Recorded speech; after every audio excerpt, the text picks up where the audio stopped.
Saudações, moçada, e aqui quem fala é a Garota Sobrenatural. E hoje nós vamos dar início a um novo quadro aqui no canal, chamado Fenômenos e Mistérios. E isso é só o começo, aguardem as próximas novidades.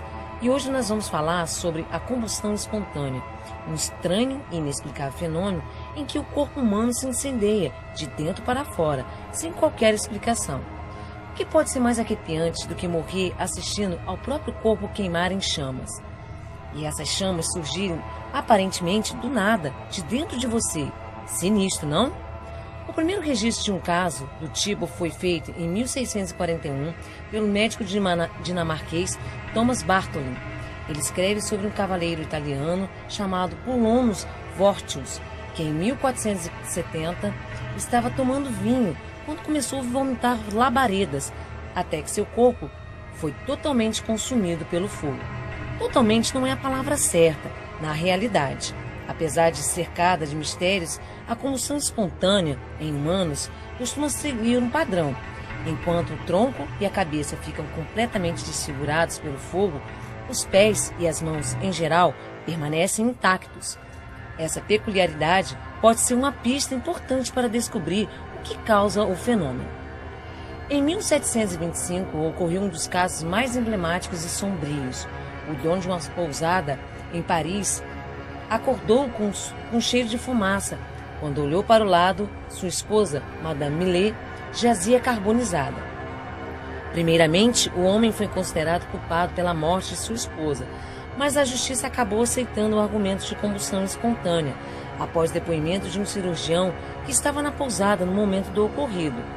O fato do resto do quarto, incluindo mobília de madeira e material altamente inflamável dos lençóis, estarem sem nenhum indício de fogo, é outro fator comum aos relatos de combustão espontânea, mas essa característica intrigante permanece sem explicação. O legista responsável pelo esclarecimento da morte de Madame Millet concluiu que a morte aconteceu em decorrência de uma visita de Deus. O terceiro caso foi com a Condessa Cornélia de Brande. A Condessa Cornélia de Brande era uma aristocrata, mulher da nobreza da região cesana da Itália. Ela viveu durante o século XVIII. Em uma manhã de 1731, ela foi encontrada morta entre a janela e a sua cama. Segundo o que se imagina, como de costume, ela deve ter se levantado para abrir a janela, mas alguns detalhes misteriosos foi o determinante nesse dia e a matou queimada e dilacerada. Também foram encontradas 2 velas queimadas, além de um pão que estava em um prato em uma mesa perto dela. O pão ainda foi oferecido ao cachorro, mas ele recusou a refeição. O nosso quarto caso foi de Michael Farrer, um dos casos mais recentes da combustão humana. Michael Farrer foi encontrado perto de sua lareira, na sua casa em Galloway, na Irlanda, com queimaduras graves, aparentemente sem explicação alguma. Após as devidas investigações e análises, o médico legista Cyril McGullin não teve outra saída a não ser decretar que a morte de Farrer, de 76 anos, havia sido mesmo por combustão espontânea. Os investigadores concluíram que a lareira não estava acesa quando os fatos aconteceram. Além do mais, havia queimaduras no teto, bem acima do corpo de Michael, e também no chão, logo abaixo dele. Isso seria então suficiente para chegar ao consenso final acerca da combustão espontânea. Nosso quinto caso são os irmãos Raul e Sanjay, mais recentes que o caso anterior. Essas são 2 crianças indianas e o caso mais complexo de todos, talvez por serem bebês. Raul, o mais velho, com apenas 1 semana de vida, se queimou espontaneamente pela primeira vez, isso em 2013. Em poucos meses ele pegou fogo por 4 vezes, mas ainda se manteve vivo.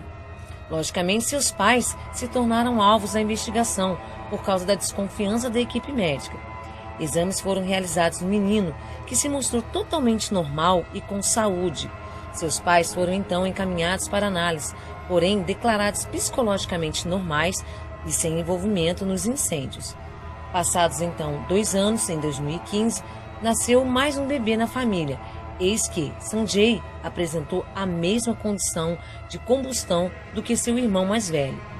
Entretanto, após sobreviver à combustão, Em 2016, ele teve um problema com diarreia e acabou morrendo a caminho do hospital. E é isso aí, pessoal. Esse é só mais um caso dos mistérios que vou narrar aqui. Espero que vocês tenham gostado. Peço que curtam e compartilhem nas redes sociais para ajudar o canal. Fico por aqui e até a próxima.